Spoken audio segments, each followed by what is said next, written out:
Shabbat Shalom mga kapatid, mga kaibigan, at welcome sa ating programa. Shabbat Shalom Sister Deb. At tayo po ay manalangin. Ama namin na nasa langit, maraming salamat po sa pagkakataong ito na ibinigay niyo po sa amin upang kami po ay makapag-discuss at mapag-usapan ang tungkol sa inyong salita, Panginoon. Panginoon, nawa ipagpalain ninyo ang usapang ito, ang aming magiging topic na patungkol sa nomos o sa batas o sa law na nabanggit ni Apostol Pablo.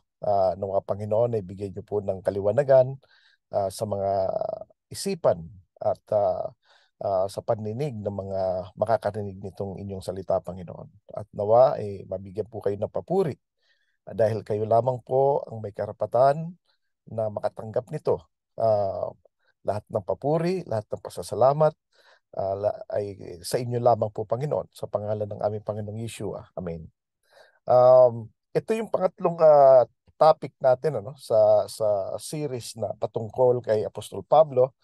At pag-uusapan natin ngayon ang yung pitong nomos o pitong law na nabanggit ni Apostol Pablo sa Book of Romans. Kasi dito nagkakaroon ng maraming medyo hindi pagkakaunawaan. Kaya uh, pag-uusapan natin to at nawa ay magkaroon ng kaliwanagan nito sa ating mga tagapakinig, mga kapatiran. Ang nais kong banggitin dito na ang law, katulad ng nabanggit natin dati, ay galing ito sa salitang nomos sa Greek. Kasi po ang yung Torah sa Hebreo ay ang ibig sabihin talaga nito ay instructions, hindi po siya law. Ngunit nang ito ay translate ng mga translators ng 72 translators from Hebrew to Greek, no? Dahil na rin sa utos ng hari ng Griego na nakabase sa Alexandria, ito ay translate, ang Torah ay translate na nomos. So dito, ang nomos, katulad ng napag-usapan natin dati, ay ito ay nag-evolve in time. Dati, ang nomos around 500 BCE. Ang ibig sabihin nito ay parang ito ay mga instructions o mga kautusan o mga yung kagustuhan ng mga gods, mga Diyos-Diyosan ng mga Griego, na ibinibigay sa kanilang mga pare. At ito rin ay patungkol din sa mga law of nature, yung law of gravity, mga ganun. Um, ito rin ay nomos, ang tawag ng mga Griego. At malaki ang respeto ng mga Griego sa salitang nomos. Kaya noong translate ng mga translators ng mga yung translators ng Septuagint, na kung saan ay kumuha ang hari ng Grego ng 6 na representative sa bawat tribo. So may 12 tribes, so 72 sila. Kaya LXX II original yan. Tapos later on rin up yung II, naging LXX lang o naging Septuagint from the word septa, 70. Ngayon, nung translate ito, hinihiwalay-hiwalay sila at kanya-kanya silang kwarto. Hindi sila nagkokopya. Hindi nga nila alam kung anong ginagawa or ipapagawa sa bawat isa. At nung translate na nga ang Torah, nung kinumpare, pareho-pareho sila. Walang pinagkaiba, including sa paggamit ng salitang nomos sa Torah. Yung Torah na Hebrew, translate nila sa nomos na Griego, na ang ibig sabihin ay law. Ngayon, nung around 250 BCE yun na ginawa ang Septuagint o LXX. Um, Kasi gusto nila ma-emphasize na ang Torah ay batas ng Panginoon. Hindi siya man-made, ano? Hindi lang siya basta-basta. Ngayon, dumaan ang panahon na ang salitang nomos ay nag-evolve na naman at ito ay mga salita ng mga hari ay naging nomos na rin, ano? Para sa mga Griego, ang salita ng hari ay batas, no? Tapos sa panahon din na to, dahil marami ng mga oral laws, no? Marami ng mga oral laws, ginawa nila na isulat na lang. Isulat ito, no? Kaya ah, mapa-oral, mapa-written, ito ay nomos. So, ngayon, sa mga Griego, ang yun nga, nabanggit ko na ang oral commands ng kanilang mga hari, ng kanilang mga gods, pati mga kustumbre nila, mga tradition nila, lahat yun ay nomos. Tapos, nung nagkaroon na sila ng legislators o para mga mambabatas, isinulat na rin ang mga batas na itong mga representative na tinawag din nila na nomos. So, naging law rin yun, o nomos, ano? So, ang nomos, ito ay ginagamit para makontrol ang mga tao, para maging ano sila, maging maayos, ano? Tapos kung sino lamang, ito gusto kong banggitin ito, ayon sa nomos, ano, yung ang nomos based sa understanding ng mga Greeks na sila nag-invento ng salita na to. Kung sino ang under ng nomos, sila ay mga free. Sila ay mga free people, no? Under sila ng protection. Yung mga slaves, saka mga hindi sakop ng Griego, hindi sila under ng nomos. Ibig sabihin, wala silang proteksyon ng law ng Greeks. Then later on, naging Romans din. Pero hindi sila pwedeng maproteksyonan. Ang mga slaves, wala kahit anong gusto nilang gawin. Walang batas-batas sa kanila. So, those who are under the law or those who are under the nomos are free people. No? Yun yung mga malaya. So, at ang mga may nagba-violate nito ay may severe na penalty. No? Ngayon, ang isang gusto ko ring banggitin dito, no, na si Apostol Pablo lamang ang tanging nagbanggit ng napakaraming beses ng word o salitang nomos o law. Nabanggit niya ito sa kanyang epistles ng 148 times sa 108 verses, no? Binanggit niya 'yon kasi sinulat po ni Apostol Pablo ang kanyang mga epistles sa Greek, sa Griego. So yung salitang nomos nabanggit niya 148 times. Ngunit yung mga ibang mga writers, si Matthew, 11 times lang niya nabanggit. Si Mark, zero. Wala talaga. Si Luke, 14 lang na beses niyang binanggit. Si John, sa lahat ng writings niya, mapa yung Gospel of John, mapa First John, Second John, Third John, saka Book of Revelation, i-total na yon 16 lang. 16, ano? Si James, 7 times lang. Si Peter, saka si Jude, zero. Hindi talaga sila nagbanggit ng salitang law. No? So yan, ano? Si Apostol Pablo lang talagang nagbanggit ng 148 times sa kanyang mga epistles, no? Bakit ganon, no? Bakit ganon? Kasi unang-una ang salitang nomos ay hindi popular o salitang law ay hindi popular sa mga Jew. Yung Book of Matthew, yung John, and the rest of the writers, si Peter, si Jude, ang mga ano nila, mga readers nila ay mga Jew na based sa Israel. So ang nomos na salita o law hindi popular, hindi 'yon, ano. Ang Torah ang kanilang binabanggit, which is ito'y instructions, no? So magkaiba po 'yon. Si Apostol Pablo, ang mga kausap niya ay mga Hudyo na ah, nasa kingdom ng mga Greeks, ng mga Griego, ng mga Romans, no? Na ang law ay sa kanila ay importante 'yon kasi 'yun ang kanilang community. 'Yun ang understanding nila, doon sila nabubuhay, no? At para sa kanila, kapag under the law ka, you're free. You're a free man.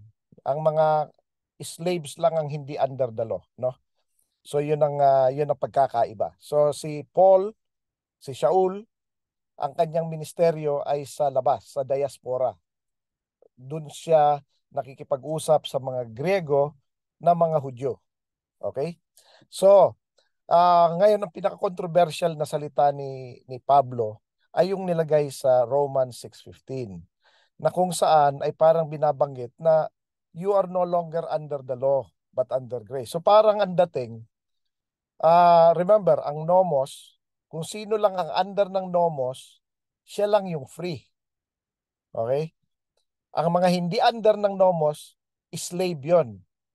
So, bakit binabanggit ito ni Pablo? So, pero ang higit sa lahat, anong klaseng law ang binabanggit ni Pablo?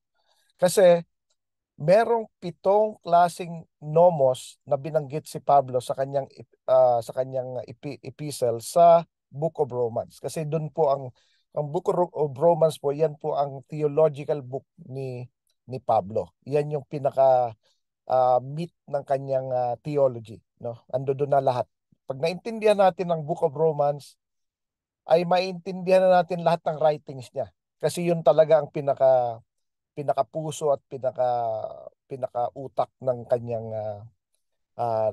mga writings, ano. So,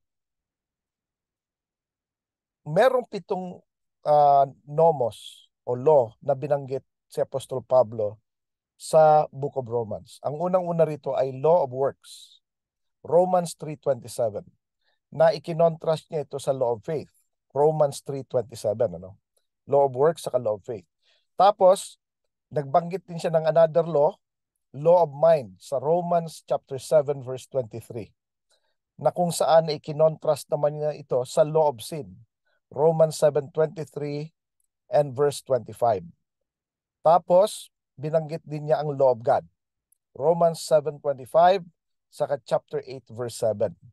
Tapos nagbanggit siya ng pang-anim na law, which is the law of the Spirit, sa Romans 8:2. Tapos ultimately, nagbanggit pa siya ng isa pang law. Ito yung tinatawag na law of the Jews, Romans chapter 7 verse 1, no? So ito po, ano? Law of works, law of faith, law of mind, law of sin, law of God, law of spirit, and law of the Jews. So iba-iba po ito. Bakit po magkaiba? Kasi kino-contrast nga po niya, no? Ang law of works and law of faith, kino-contrast niya, law of mind and law of sin, law of God, law of spirit, and law of the Jews, no? So ito po yung mga 7. Kaya pag binanggit niya, you're no longer under the law, anong law ito, no? Hindi po iisa lang law ang pinag-uusapan dito, kundi po 7, no? Um, so, ang unang comparison niya ay nasa Romans chapter 3 verse 27. Patungkol po ito sa law of works sa law of faith, ano? So, ano ba itong law na dalawa? Actually, itong law of works and law of faith na to, nabanggit niya ito sa Ephesians 2:8 and 9. It is by grace you had been saved through faith. It is not of yourselves. It is a gift of God, not by works, so that no one should boast. So, nabanggit niya yung faith doon sa yung works. Kasi yun ay law of works and law of faith, no? Yun po ang binabanggit niya. So, ang law of works, ito yung mga bagay na uh, uh, parang ayon nga sa mga eksperto, ito yung mga works of the law. Ito yung mga mga mga translate ng mga sages o mga teachers na ito yung gagawin mo base dito sa law. So ito yung mga gagawin, no? Na madalas maraming mga bagay na parang na-over na, no? Parang ito dapat gawin mo, ito do this, do this, do this. Maski hindi nababanggit na sa Torah, pinapagawa dahil ito ang base sa kanila interpretation. Katulad ng kung wari sa pag-Shabbat, hindi daw pwedeng mag-turn on ng switch, ha? Kasi bawal. Hindi ka pwedeng sumakay sa elevator at magpumindot. Dapat yung elevator mo, yung Shabbat elevator, yung wala ka nang ginagawa. In, out ka lang. Mga ganon, mga tipong ganon, ano? So, so may dalawa. at least may dalawa na laws, ano? So hindi lang isa. Pero dito nga nababanggit pa lang ay law of works and law of faith. Ngayon, makita natin din dito, no, na sa verse 31, kinaklarify niya na ang battle natin ay hindi patungkol sa law of faith o law and faith, kundi ito ay patungkol sa sila ay iisa, law of works and law of faith, no? So, ano ba yung law of works? Ito nga, banggit ko na ito yung mga physical things na pinapagawa sa atin, ano? Mga to cut the story short, ito yung mga interpreted na mga pinapagawa ng mga teachers sa kanilang mga followers, no? So, ito yung mga works ng law, no? Ang law of faith, iba naman 'yon. Ito naman yung mga dapat gawin dahil ikaw ay nananampalataya. So, ito'y mas greater, no? Compared sa law of works kasi physical versus spiritual ang dating, ano?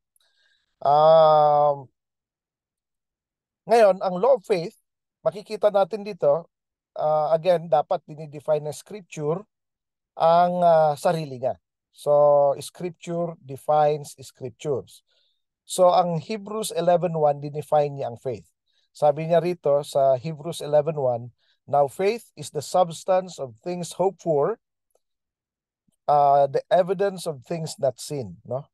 Ito daw yung pananampalataya natin, na ito yung pinaka substance ng ating pananampalataya, ng ating yung ating inaasam-asam, at ito ay ebidensya ng mga bagay na hindi pa nakikita. So, in greater sense, actually, ito ay pertaining ito sa pananampalataya ng mga Hudyo, which is technically, in general, ito yung ibinigay ng Panginoon kay Moses na hindi pa translated ng mga teachers, ng mga sages, ng uh, mga mga mga rabbis, no?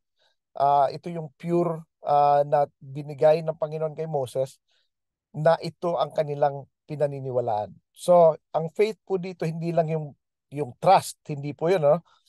Ang faith po dito ay patungkol po ito sa religious act o yung religious system.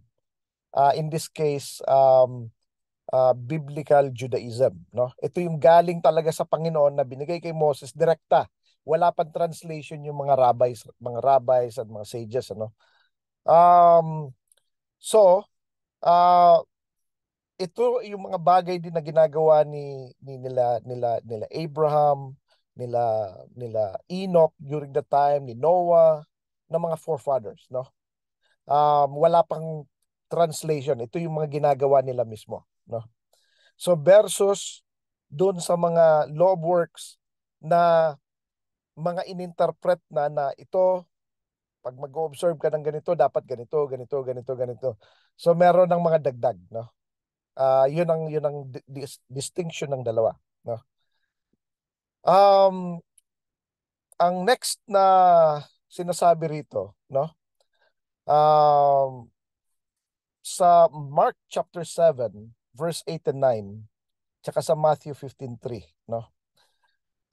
Nabanggit dito na ang Panginoong Yeshua ay medyo pinagsabihan niya ang mga Pariseo. Sabi niya, bakit sinasantabi niyo ng, sabi pa niya, you set it nice, you set aside nicely. You nicely set aside the commandments of God for the sake of your traditions. So parang isinasantabi niyo ng maayos ang mga kautusan ng Panginoon para sa inyong mga tradisyon. So, nabanggit ko kanina, ang law of works, ito po yung mga bagay na translate o ininterpret ng mga rabbis, ng mga sages, ng mga teachers over time, patungkol sa Torah. Paano i-implement ang Torah, paano i-observe ito, na ito'y naging tradisyon na. Hindi ka pwedeng ganito, hindi ka pwedeng ganito, hindi pwedeng ganito. May mga certain things. Katulad niyan, another naging tradition. Hindi naman masama ang tradisyon provided na ito hindi kumukontra sa commandment ng Panginoon, no? So for example, isa sa mga ah, pinagtalunan nila nung panahon ng Panginoong Yeshua ay yung mga disipulos niya ay kumukuha ng kumakain sila along the way, papunta sila sa synagogue sa Shabbat, on Shabbat. Tapos along the way may mga kernels, may mga kumakain sila ng palay or something, whatever na. Basta kumakain sila. Kumukuha sila, kumakain. So ang dating nun is parang umaani, nag-aani sila, no? They're harvesting. Question yun. Bakit ang mga disipulos mo ginagawa ito?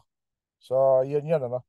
So kasi sa tradition, sa mga teaching, sa law works, hindi pwede yun. Ngayon, pinagsabihan din sila ni Yeshua. Bakit si David ganito? Sabi niya, di ba? So, binanggit din niya ang mga priests nagtatrabaho rin pero sa temple. Pero sila ay walang kasalanan. So, dito pinapakita lang ng Panginoong Yeshua na na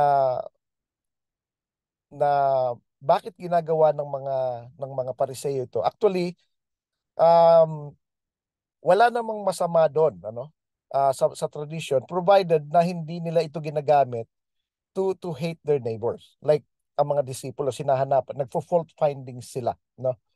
Ah, kaya hindi naman sinabi ng Panginoon na ah, tama, mali. Ang sinabi lang niya, bakit ganito? So sineset aside ninyo ang commandments ng Panginoon for the sake of your tradition. So ano yung greater commandment? Love your neighbor, di ba? Yun ang two greatest commandments. Eh. Hindi mo hahanapan mo ng mali. Lagi ang yung kasama, no? Ang yung kapatid, no? So law of works versus law of faith, no? Yan ang ano, no? Yan ang sabi dito, um, kapag ginagawa natin ng mga commandments, um, naniniwala tayo na ibibigay niya ang kanyang mga pangako, no? Yan yung pananampalataya.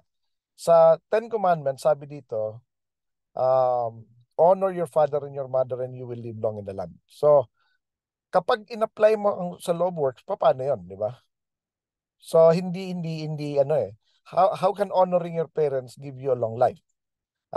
Di ba? So, yun ang kaya may discrepancy. May discrepancy ang law of works and law of faith. Kasi yung isa is interpreted based ng mga teachers na hindi na masyado na siyang ang nangyayari, ang nasusunod na yung mga teachings nila rather than sa teachings na ibinigay ng Panginoon mismo, no? So yun ang difference, no? Um Another distinction dito ng ano is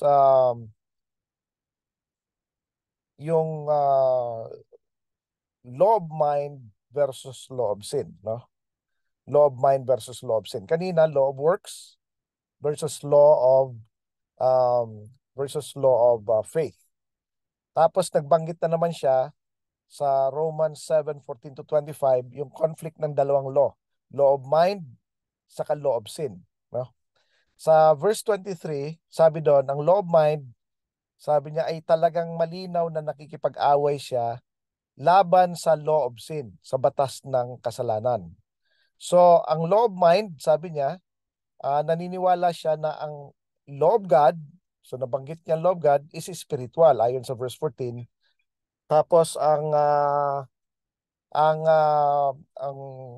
flesh ay nakabandage sa sin, no?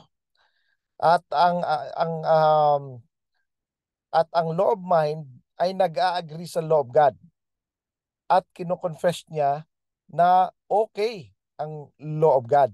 So sa isip, yung mind ng yung isip, no? Alam natin na maganda ang law, maganda ang Torah. Talagang okay siya. Talagang perfect siya. Pero ang yung love sin, nakikipag-away doon sa mind. Hindi, mas masarap itong ganito. Ah, mas masarap ang kasalanan, no? So yun ang ano, no? Yun ang difference ng dalawa.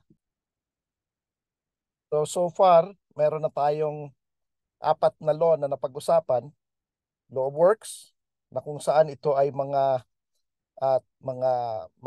interpretation ng law ng Torah, no, na inuutos sa mga tao na itong gawin, no, versus law of faith na very clear and very um, precise.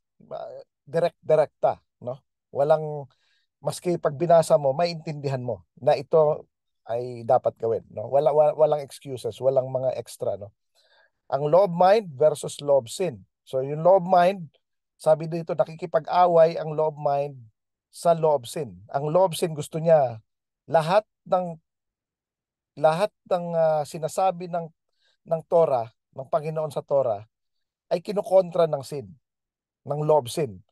Ando doon yung um, sabi, huwag kang kakain ng mga ganito, na mga pagkain na hindi dapat kainin, pero hindi, masarap eh. Yun sabi ng love sin, masarap.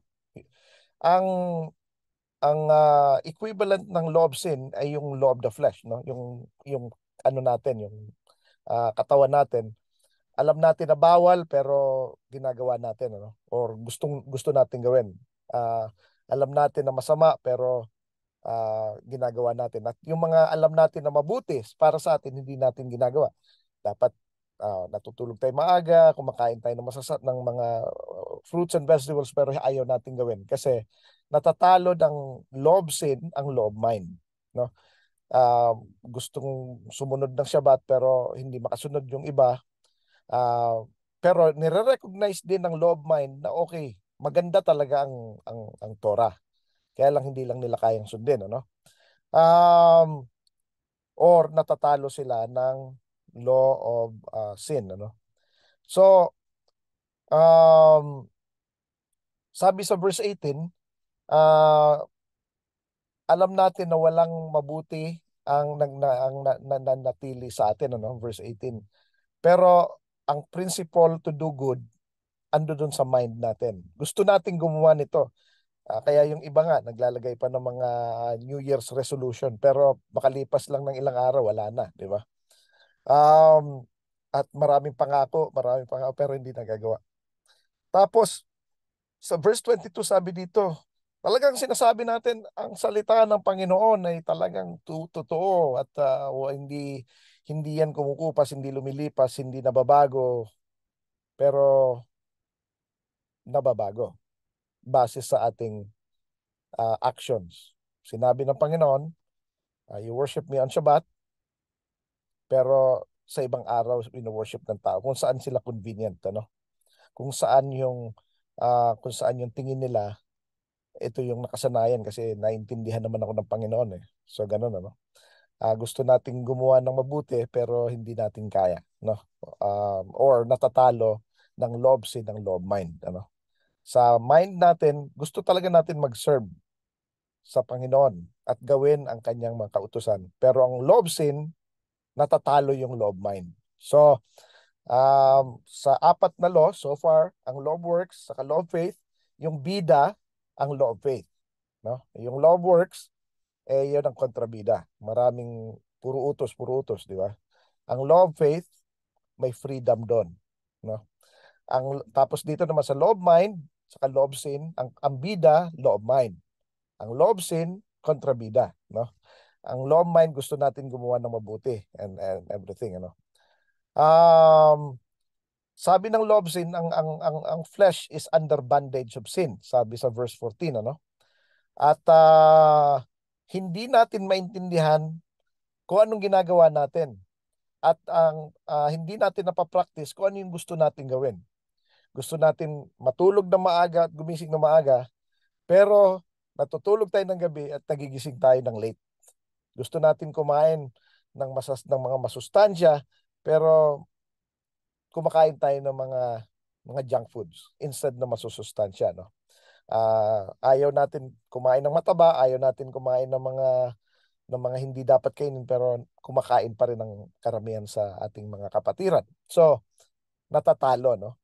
At hindi natin maintindihan ba't ganon, ano? At yung pag ginagawa natin yon, ayaw na ayaw natin. We hate it.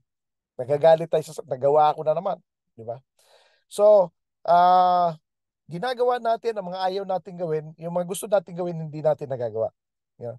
So, yun ang away ng law of mind sa law of sin, ano? Ang law of sin ay naging part na ng members ng ating body. Talagang kung ano na lang ang gusto ng katawang lupa natin, yun ang nasusunod. So hindi siya na ano, hindi siya na nasusunod, ano.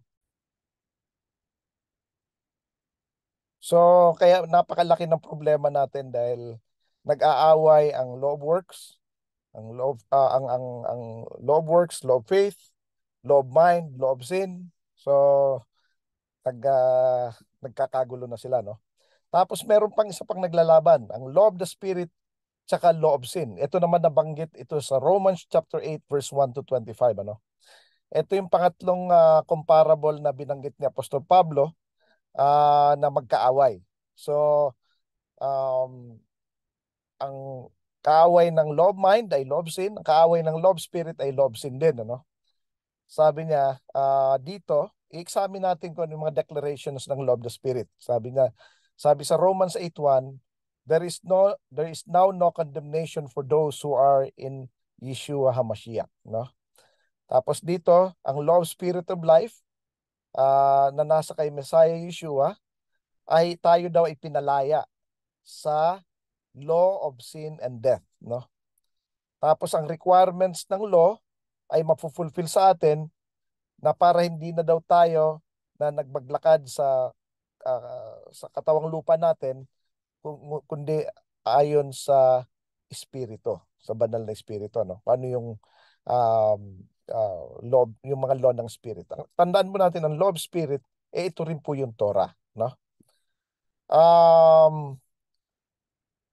Sa mind natin, our minds are set to the spirit, the things of the spirit and life and peace. So yung mind natin, kasi magkakamping ang law of mind sa law of spirit, doon nakafocus, ano.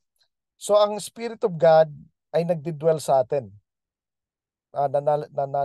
nananatili sa atin, at tayo ay nasa Panginoon. Ang espiritu natin ay buhay dahil sa ating righteousness ayon sa verse 10. At lahat ng mga led by the Spirit of God are sons of God. Ito, tayo yung mga anak ng Panginoon, no? Saka ang Panginoon, ang Espiritu mismo, ay siyang nagbe-bear witness na tayo ay mga anak ng Panginoon, no? Ayon sa verse 16. So, ngayon, banggit natin ulit yung five laws. Law of works, ito yung mga tradisyon, mga kautusan na minsan lumalampas na. Kaya parang nakakapagod gawin kasi ang daming do's and don'ts, ano? Versus law of faith na kung saan ay konti lang, very clear. 613 commandments lang, di ba? Ang law ng mga pinasa ng law ng mga tao, ang dami, eh. Volume ng books sa mga mambabatas natin, di ba? So yun, ano. Tapos ang law of mind, ang alam natin lahat ang isip natin gusto lang yung mabuti, eh. At kakampi niya ang law of God. Alam niya na mabuti ang batas ng Panginoon. Pero yung law of sin, kalaban niya yung flesh, yung ano, doon nananalaylay ang law of sin sa ating flesh, no? Tapos ang law of the spirit, laban din siya sa law of sin. So, yun ang kontrahan, ano, nagkokontrahan. So, at ngayon, after mabanggit natin yung lima, yung law of God, which is the Torah, no? Ito yung nomos of God, no? Dito, ang mga gumagawa daw ng kautusan, sila ang totoong nadja-justify, hindi yung mga nakikinig lang, nakikinig sa Torah, sa mga usapan, sa mga teachings pero hindi ginagawa. Hindi po ma-justify ang tao sa pakikinig kundi sa pag ginawa natin kung ano yung inuutos sa atin. Romans 2:13, ano? At sabi dito, hindi daw natin ma, mababaliwala ang batas ng Panginoon ah, sa pananampalataya natin. Kundi ang kundi ito ay actually ini-establish natin o pinalalakas natin, no? So we do not nullify the law of God through faith. May it never be. On the contrary, we establish the law. Romans chapter 3, verse 31. So ang sinasabi rito, sa ating pananampalataya, ay pinalalakas natin ang batas ng Panginoon. Hindi natin to isinasantabi. Tapos, sa Romans 7:7, nakikilala natin ang kasalanan dahil sa Torah. Kasi 1 John 3:4, uh, sin is transgression against the law. Ang kasalanan ay dinidefine as mga bagay na kontra sa batas ng Panginoon, no? 'Yun ang kasalanan. Tapos dito sa Romans 7:12, ang batas ng Panginoon ay banal, ang kanyang mga commandment ay banal at righteous and good, no? Romans 7:12, no? Saka ang law of God is spiritual. Romans chapter 7 verse 14. At kung sino man daw nagmamahal sa kanyang kapwa ay kanyang pinufulfill ang law of God, no? Romans 13:8 saka verse 10. So, yun ang mga no, law, no? Law of God, no? So, ito yung Torah. So, nabanggit natin 6 na laws, ano? Law of works, law of faith, law of mind, law of sin, law of spirit, law of God. So, at panghuli ay law of the Jews, Romans 7:1, ano? So ito'y patungkol ito sa mga batas ng mga Hudyo, no? Binabanggit niya rito na sa Romans 11:13 sa mga taong hindi alam ang batas. So sino bang hindi nakakaalam ng batas? Hindi yung mga hindi Hudyo o mga hindi nakatira sa Israel or hindi sila familiar sa law of the Jews, ano? Um, sa Romans 4:10-16 nag-a-argue rin sila patungkol sa circumcision and the law, which is law of the Jews, no? May katulad ng kahit anong bansa, may law din sila. Maliban pa sa Torah, may law pa sila, no? Na mga normally base ito sa traditions, no? Base ito sa mga traditions na ibinigay sa kanila mula sa mga amain. Yung iba, marami doon magaganda, ang iba sobra na rin. At isa sa mga hindi magandang tradisyon ay yung hindi sila pwedeng makipag salo sa mga kapatiran na hindi Hudyo. Kahit sila ay mga converts na, dahil hindi sila totoong Hudyo, hindi sila pwedeng makisalo sa isang mesa. Mga ganon, o hindi sila pwedeng pumunta sa bahay. Mga ganong klaseng law na hindi hindi nararapat. Ito yung binanggit ng Panginoon sa Acts chapter 10, no? Ito yung patungkol sa kwento ni Cornelius na kung saan ay nagpakita ang anghel kay Cornelius at sinabi niya dahil sa kanyang mga kawang gawa, ito ay nakarating ang kanyang mga magagandang kawang gawa sa trono ng Panginoon at inutusan siya na hanapin si Peter, no? Ah, Ngayon si Peter naman nananalangin sa oras ng panalangin around 12 noon. Alam po natin ang tatlong oras ng panalangin ay ang alas 9, alas 12, alas 3. Again, traditions ito pero these are also good traditions. As long as ang tradition ay hindi kumukontra sa utos ng Panginoon, ito po ay okay. At kahit ano po bagay, basta hindi ito kumukontra sa utos ng Panginoon, okay ito. At nakakabuti sa tao, Pero pagka ito po ay kontra na sa utos ng Panginoon, hindi na rin maganda. kahit ito'y magandang tradisyon, kapag ginamit na ito para sa hindi magandang gawain, ay hindi na rin maganda. Hindi po ito naiba doon sa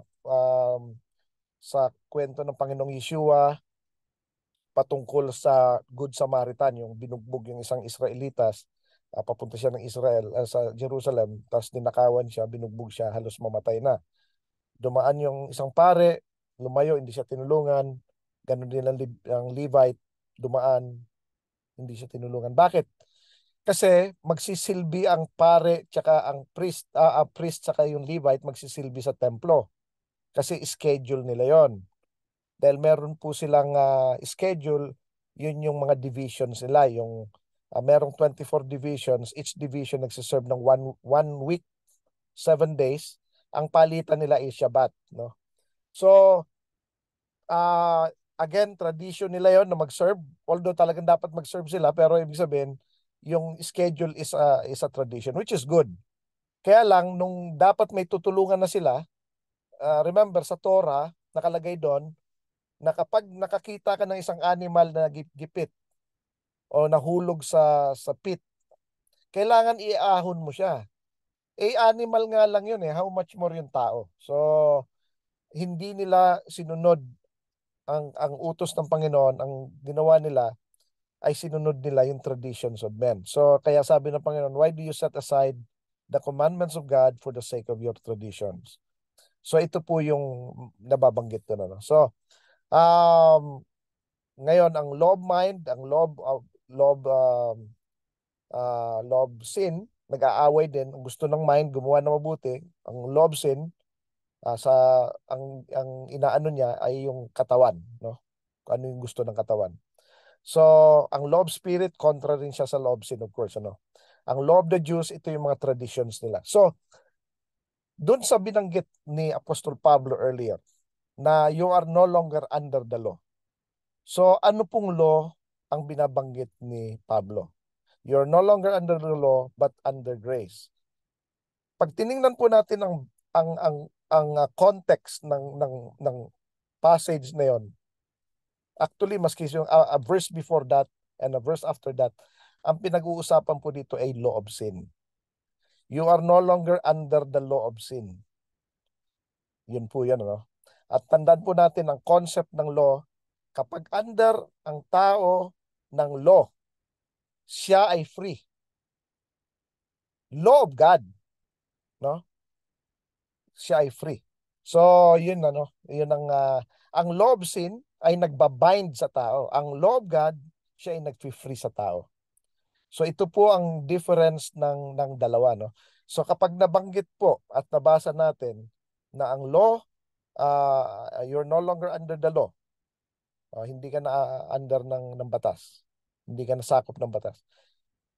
Anong batas ba pinag-uusapan doon? Ano? Yun ang dapat natin intindihin, ano?